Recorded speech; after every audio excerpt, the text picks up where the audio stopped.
Previously on this channel, I've spoken about my plan to build a trio of classic Alfa Romeo rally cars.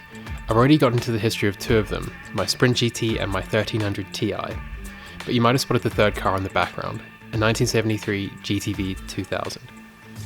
This was my student car that I bought when I was a teenager. I paid almost nothing for it and drove it happily for a few years until burst radiator hoses took it off the road.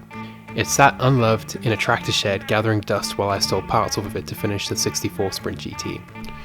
About a year ago, I pulled it apart with the intention of turning it into a lightweight, stripped-out road car. However, life got in the way and it sat incomplete in a shed, its parts becoming scattered. This is going to be the third car in the For the Road Classic Alfa Romeo Rally project, so let's have a look at everything that's wrong with this one.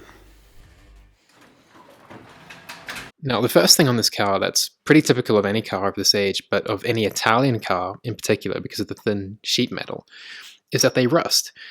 And this car didn't escape it, even though it was in a dry climate in South Africa. The floors are rusted through because a previous owner riveted bits of tin over some small rust holes in the floor, and instead of repairing it, and all it did was make it spread. So on the passenger side, it's eaten through the inner sill and the A-pillar support and all sorts of stuff down there. And it's done the same on the driver's side, so that's going to need to be addressed. There is some rust up top here on the base of the rear window, but I've welded that up quite a while ago, and you can see where I didn't get to the rear window, the rear windscreen on it either. And the other side is pretty bad. Yeah, the rubber seals that run along here and along the top, they don't seal that well, and they get hard and they hold water pretty quickly. And when they do that, they just rust all the way through here. And also you've got your headliner with foam right there, and that foam holds water against the metal and it just rusts through. So this is going to all have to be addressed. And you can see the driver's footwell's not good. I've started cutting bits out. I think what I'm going to do is patch this instead of putting in big full repair panels, because overall it's not too bad. It's just in the front.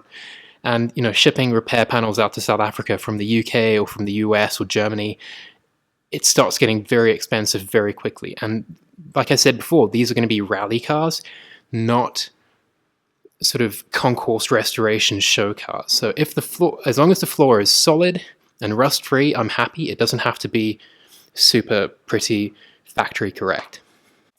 Another really common spot for rust to happen on these cars is down under the front of the car here, because this skin is spot welded to the radiator crossmember, and there are little drainage channels that allows water to get out, but they fill up with dirt over time, and what happens is those block up and then the water sits down there and it rusts through, like what's happened on this car. And it's going to be difficult to see, but down in the bottom there is the base for the anti-roll bar, and on the driver's side it's rusted out. It's fine on the passenger side, which is quite strange because it's usually the side with the battery that those mounts go first, but this side is rotten, the other side's fine. In the boot there's a little bit of rust in the spare wheel well, not really too much, all things considered. You can see a couple of the holes through there. I'll just patch that, that's not too much to worry about. The tank has a bit of a dodgy repair section around it where someone's once again riveted bits of metal in instead of welding it up. So I have to take this tank out. This is full of rotten fuel. Take this tank out, make up a repair section there, and get it nice and neat. These are the original doors from the car, and they are pretty rust-free overall. The door skins don't have any rust in them, well, as far as I know. So I'm going to get these down to metal and get them back on the car and see how they look. But I know that one of the frames has a rust hole through the bottom, so that's going to have to be repaired. And around the door handle apertures, doesn't look that healthy either. So I'm going to strip this down to metal, but I can't actually feel anything around there that feels like a hole through it, so maybe these are fine.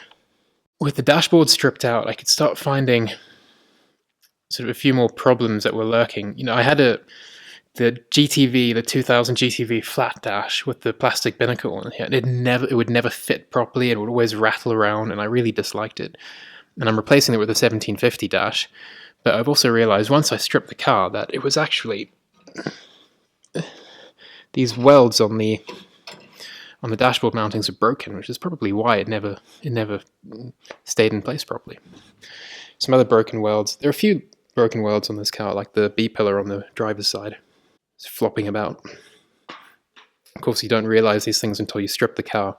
It's incredible how these classic cars can look quite good from the outside, especially from 20 feet away. They can look like really, really nice, solid cars, but all this was lurking under the surface. You don't realize it until you strip it. Under the hood at the moment there is nothing. I stripped everything out of it except the suspension and steering and some of the brake lines. I stole the cams out of the old engine for the 1600 and the 64 GT, so that engine is not running. It's actually sitting in the corner, behind the 916, somewhere over there. But here are a few of the parts, like the inlet manifold and the Delorto DHLA 40s, and a few. Here are the cams that I actually bought for it.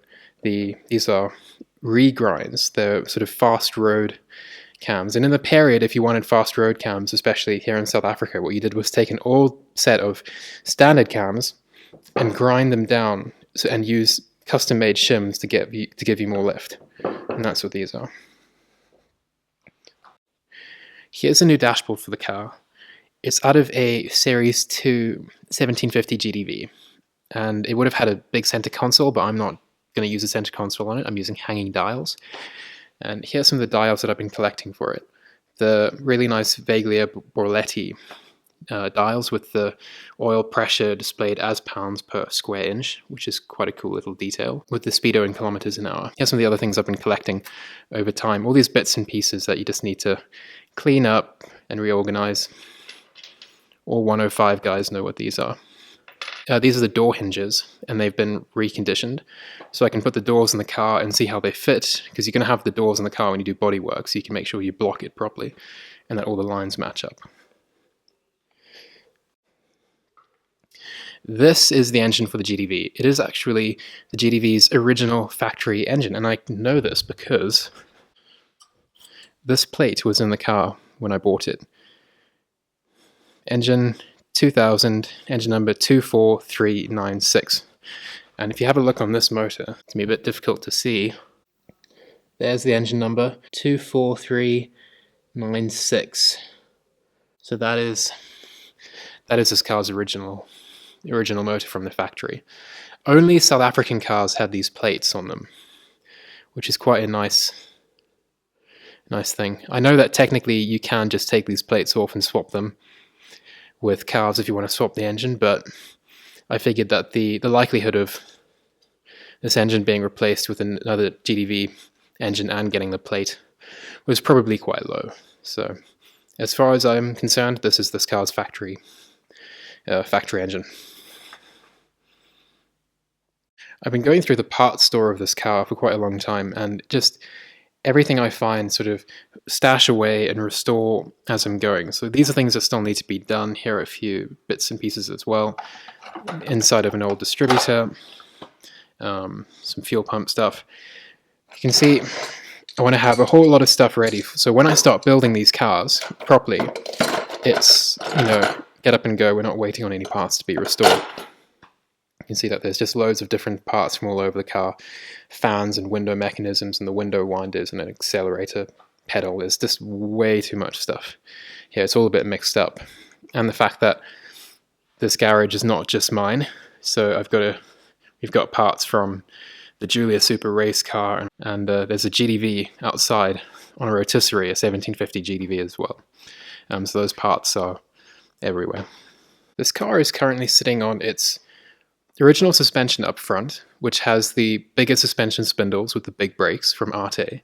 And in the back, it has a limited slip diff from a Berliner, I think, because I took this car's original 4.1 limited slip differential and stuck it in my GT, which was a huge mistake because that car with its 1600 doesn't have the torque to pull a 4.1. So what I'm going to do is I've got some spare differentials outside somewhere. There's quite a good one in there, which is a normal 1600 455 diff. I think that's the number. It's 455, and I'm going to stick that back in the GT, and then the GT's current diff is going to go in this, and then this will go on the shelf, because the 1300 Ti is going to keep its diff and its 1300 gearing just with a 1750 motor, and that's the motor from episode 4. If you watch that was seized, that's going to be built for the 1300 Ti.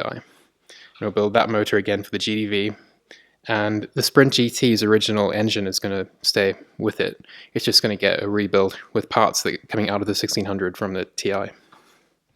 I've mentioned that I want these cars to become rally cars, long-distance rally cars, but I haven't really gone into detail about what that means. I haven't exactly worked it out myself either. All I know is that I want these cars to be really nice, capable long-distance drivers, something that's comfortable and capable and reliable and safe.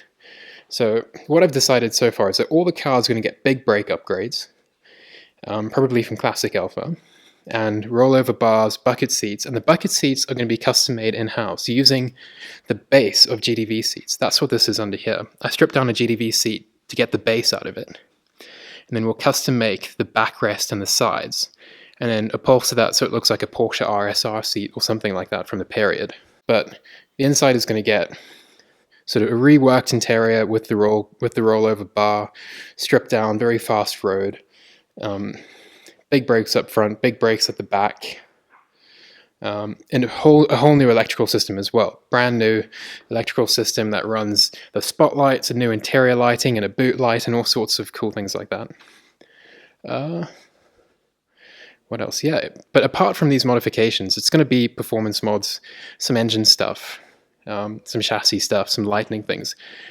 But the car on the outside is going to look completely standard. It's going to look like a 73 GTV. It might have aftermarket alloys, alloy wheels, but it's not going to look like a GTA. It's not going to look like a 1750. It's going to look like a 73 GTV. Bumpers, long tail lights, grille, everything.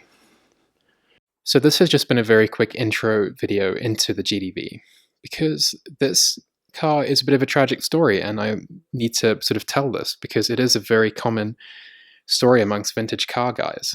You know, there are plenty of restorations that stall and become abandoned when the owners have the best intentions at the start of finishing their cars. And for me, it was, you know, I'd gotten stuck in, and then I got a phone call from a company that I really wanted to work for.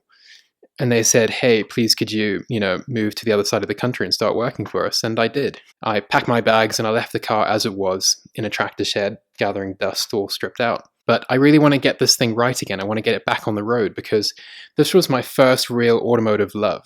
This was my first proper car that I had. And it sort of breaks my heart to see it in this condition when I used to have so much fun with it. And I think this is going to be an incredibly important part of the next big project, the sort of vintage Alfa Romeo rally car project with the 3 cars. I'm excited to get working on this because it's a really important part of my automotive world, really. This car is of huge importance to me. So episode 7 of For the Road should be coming out this week as well, where we're going to strip down this engine and start doing the body work on this car so we can get ready to start reassembling it and rebuilding it as a rally car. So keep an eye out for that. If you like what you see, give us a thumbs up or subscribe, or tell a friend if they are, if you have a friend who's into vintage cars and restoration, things like that.